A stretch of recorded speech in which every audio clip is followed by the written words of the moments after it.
Looking good for March.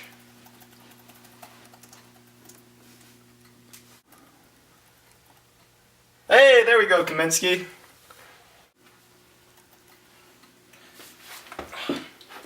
Alright, oligopoly game theory. Alright guys, today we're going to be doing oligopolies and some game theory. This is not the most interesting topic. It's just something you got to know for the AP, so, you know, just bear with me. I know it's not interesting, guys, trust me. Like, it's just something we got to do.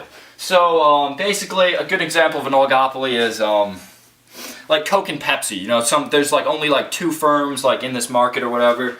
So basically, the first question we're asking is, what is firm one's dominant strategy? So let's say firm one's like Coke, and dominant strategy is like, what are you gonna do regardless of what firm two does? And that's firm two is Pepsi. So then we ask, what's firm one's dominant strategy? Again, that's what they're doing regardless of what Pepsi does. And what's firm two's dominant strategy? And again, that's what they're doing regardless of what Coke does. And then finally, our third question we're asking is, what will they do in the end, ultimately? Alright guys, so we got ourselves this graph here, and a little bit of a trick to help you guys out here. So see firm one's Coke right here, so firm one. So the ones right here on the left, are Coke. So we're going to do a little thing here. We're going to put a box around these. Help you out here. Put a box around this, and a box around this, and a box around this, and a box around this one. So let's see here. So let's see what's firm two going to do. So firm two is Pepsi. So we're looking at it. So let's say firm one decides they want to maintain. So they're doing 40 here, and so now Pepsi has two options. They can decide, do they want to maintain or do they want to lower? So basically you're seeing is 50 bigger than 10.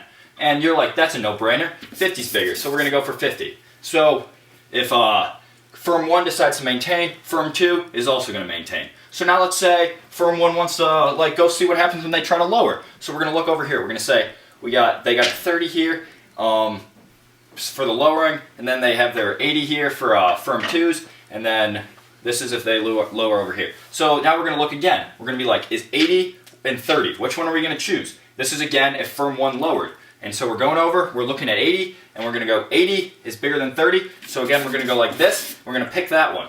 And so basically, this means firm 2, or Pepsi's dominant strategy, is to maintain. So, all right. So now we're going to be looking at what's firm 1 going to do, or Coke. And remember, firm 1 is on the left in these boxes. So we're going to check those out. So let's say firm 2, Pepsi decides, what is firm 1 going to do when firm 2 decides to maintain? So we're going to look here. We're going to go, what's better? When they maintain or when they lower for firm 1. And we're going to go 40 or 30. So we're looking at this, boom, that's easy. 40 is better than 30. I'd rather have $40 than $30. So we're going with that. So now let's go over here. We're going to see what is firm 1 going to do when firm 2, Pepsi, decides to lower. So we're looking over here. Our options are 20, maintain, or lower. So we're looking at this, and we decide we want to go lower. Lower is better for us.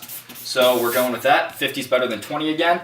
So now we're going to go and we're going to say, what was Coke's strategy? They don't actually have a dominant strategy. There is no dominant strategy.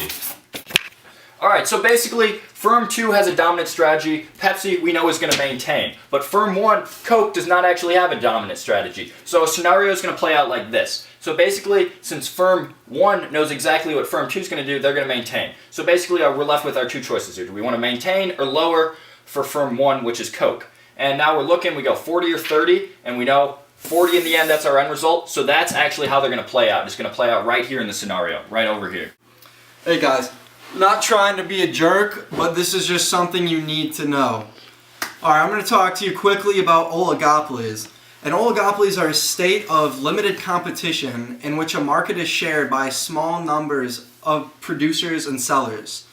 Now, similar to monopolies, oligopolies do have some price-setting power, however, is not as powerful as a monopoly may have it.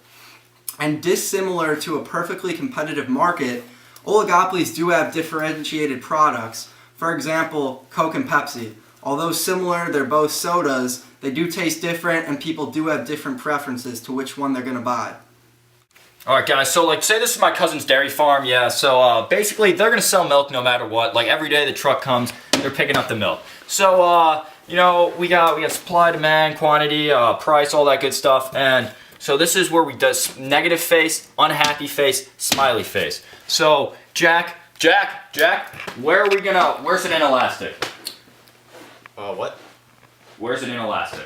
Do you multiply 10 times 10, you get 100. Subtract 20, you got 80. Nope, you gotta trust the graph. Trust the graph, trust the graph, trust the graph. The graph never lies.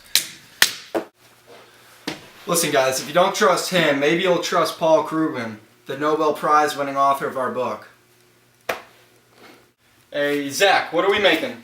Pizzas and robots? Alright, pizzas and robots. Maybe they can't make pizzas very well, but they can make one hell of a robot. Hey, that's great.